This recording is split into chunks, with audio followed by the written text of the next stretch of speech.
नमस्कार. कोल्हापुरी तडका या चॅनेलवरती तुम्हा सगळ्यांचं मनापासून स्वागत आहे. आज आपण बनवणार आहोत अगदी खमंग, खुसखुशीत आणि तोंडात टाकताच विरघळणारी, अगदी बिस्किटासारखी खुसखुशीत अशी आज आपण एक वेगळ्या पद्धतीने, एक वेगळ्या शेपमध्ये, वेगळ्या आकारामध्ये आपण ही काजू शेपमध्ये आपण शंकरपाळी बनवणार आहोत.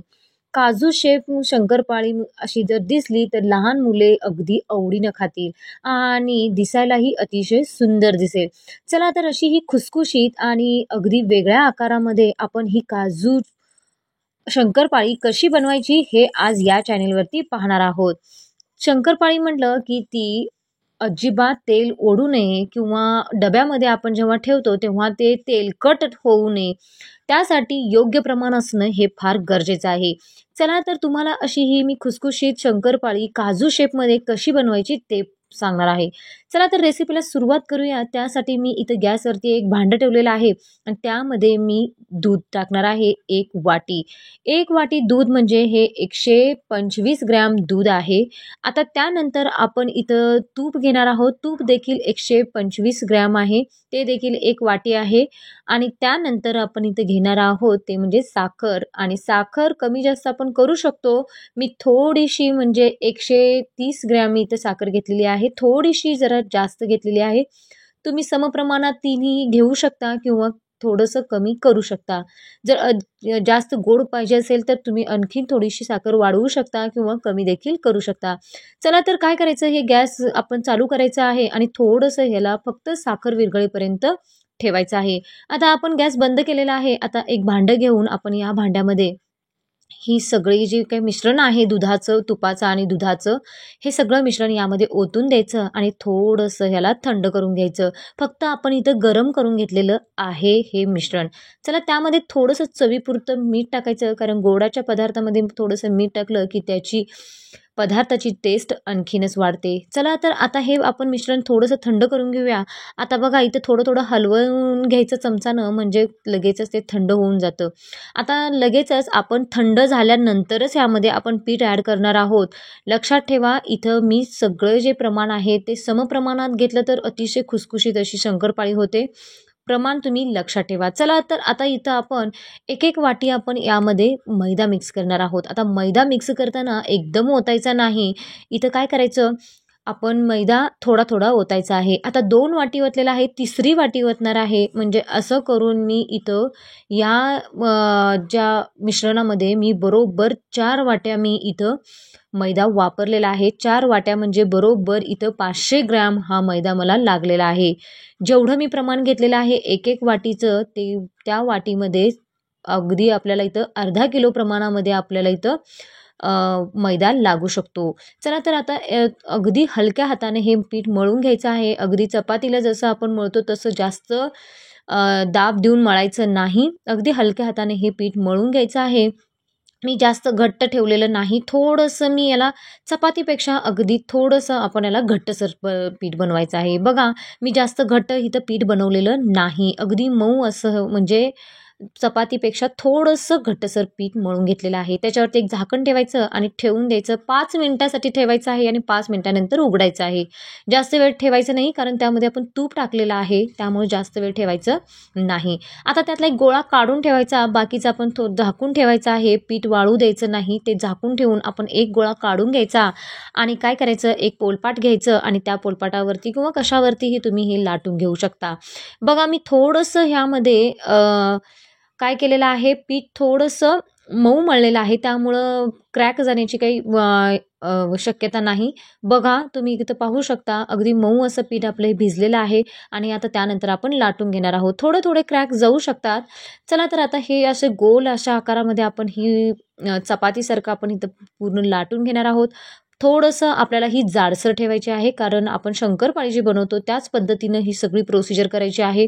त्याच पद्धतीनं आपण अशा कढया कट करून घ्यायच्या आहेत आणि शंकरपाळीसारखंच आपण ह्याला जाडसर असं आपण लाटून घ्यायचं आहे, म्हणजे जाडसरच हे पात असावी.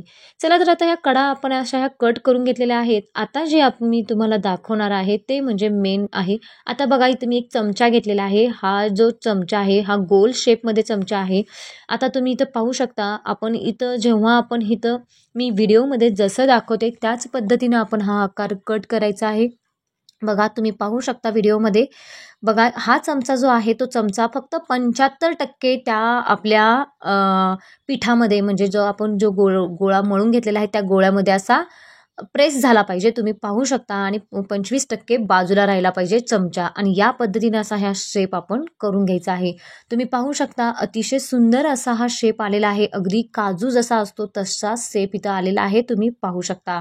बघा असं एक एक एक एक करून आपण पुढं सरकायचं आणि एक एक करून असं आपण इथं सगळं हे कट करून घ्यायचं आहे. बघा तुम्ही पाहू शकता मी हातावरती काढून घेतलेला आहे. तुम्ही पाहू शकता की अतिशय सुंदर असा हा त्याला आकार आलेला आहे. आणि याच पद्धतीनं जसं मी व्हिडिओमध्ये दाखवते त्याच पद्धतीनं असा हा शेप करायचा आहे, म्हणजे अगदी काजूचा शेप त्याला येतो. बघा हातानं असं हा चमचा पकडायचा आणि व्यवस्थित असं कट करत राहायचं. बघा एक एक करून असं आपण सगळे इथं काजूचे शेप्समध्ये आपण इथं सगळ्या शंकरपाळ्या करून घेतलेल्या आहेत. काहीही फरक नाही, शंकरपाळी जशी आपण बनवतो त्याच पद्धतीनं बनवायचं आहे. थोडंसं पीठ मी इथं मऊ मळलेलं आहे एवढंच.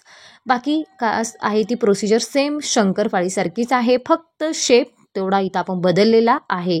चला तर त्यानंतर असं हे सगळे काठ काढून घ्यायचे आणि तुम्ही पाहू शकता की अतिशय सुंदर असा याला शेप आलेला आहे. तुम्ही पाहू शकता.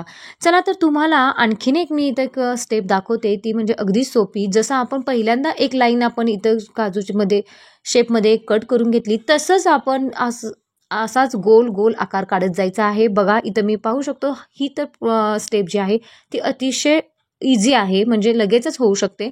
बघा असंच गोल गोल गोल फक्त आपल्याला इथं चमचा उचलायचा आहे आणि शेप द्यायचा आहे आणि पोलपाट आपलं फक्त गोल गोल फिरवत जायचं आहे. जसं गोल गोल फिरवत जाल तसं आपल्याला इथं फक्त चमचा आपल्याला प्रेस करत जायचा आहे आणि अगदी व्यवस्थित असे हे शेपमध्ये, अगदी काजूच्या शेपमध्ये हे जे काही शंकरपाळ्या आहेत त्या बनून तयार होतात. आणि त्यानंतर लास्टला आपण हे उरलेले जे काही त्यामधले पाती आहेत त्या काढून घेऊ शकतो. चला तर अशा ह्या पद्धतीनं एकसारख्या आणि मस्त आणि अगदी भन्नाट अशा शेपमध्ये हे सगळे आपले इथं काजू शेपमध्ये ह्या शंकरपाळ्या तयार झालेल्या आहेत. तुम्ही पाहू शकता. चला तर आता ह्या शंकरपाळ्या मी तुम्हाला दाखवते. तुम्ही पाहू शकता अतिशय सुंदर अशा ह्या शंकरपाळ्या बनलेल्या आहेत. चला तर मग मी तुम्हाला इथं 2 स्टेपमध्ये म्हणजे 2 पद्धतीमध्ये काजू शेपमध्ये कशा ह्या शंकरपाळ्या कट करायच्या हे दाखवलेलं आहे. तुम्हाला मी हातावरती देखील ह्या शंकरपाळ्या घेऊन दाखवते. बघू शकता अगदी टोकदार आणि अगदी काजूचं शेप याला आलेला आहे. आता आपण ह्या शंकरपाळ्या तळून घेऊया. इथं तेल गरम झालेलं आहे आणि आता आपण ह्या शंकरपाळ्या सोडणार आहोत. एकदम पण तुम्ही सोडू शकता किंवा एक एक देखील टाकू शकता. चला तर इथं गॅस अगदी आपण काय ठेवायचं आहे, मीडियम साईजवरती ठेवायचा आहे. जास्त मोठा करायचा नाही किंवा मंद करायचा नाही. अगदी बारीकच ठेवला तर जास्त तेल ओढू शकतात आणि आपल्या ह्या शंकरपाळ्या जास्त तेलकट होतात. आणि जर मोठं ठेवला तर शंकरपाळी आतपर्यंत भाजली जाणार नाही. त्यामुळे काय करायचं, मीडियमवरती म्हणजे अगदी मध्यम साईजवरती आपण हा गॅस ठेवायचा आहे आणि त्यानंतर आपण ह्या शंकरपाळ्या तळून घ्यायच्या आहेत.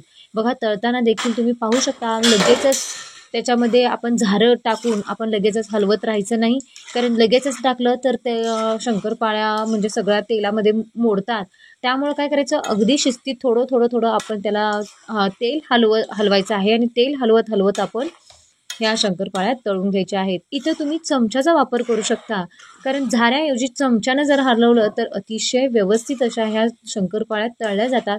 म्हणजे सगळ्या बाजूने ह्या शंकरपाळ्या तळल्या जातात. कुठेही करपत नाही किंवा कुठेही कच्चं राहत नाही. त्यामुळं चमच्याचा वापर जरूर करायचा.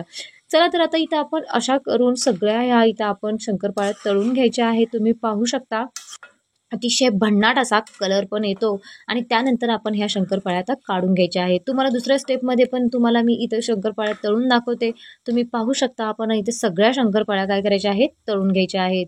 अगदी फक्त योग्य प्रमाण, शंकरपाळीसाठी काय हवं आहे योग्य प्रमाण, जे काही तुम्ही आपण इथे पदार्थ वापरणार आहोत त्या पिठाच्या व्यतिरिक्त दुसरे जे काही पदार्थ आहेत ते अगदी समप्रमाणात घ्यायचे आणि पीठ मात्र जेवढं त्याच्यामध्ये बसतं तेवढं टाकायचं, म्हणजे अतिशय खुसखुशीत अशी ही शंकरपाळी बनते.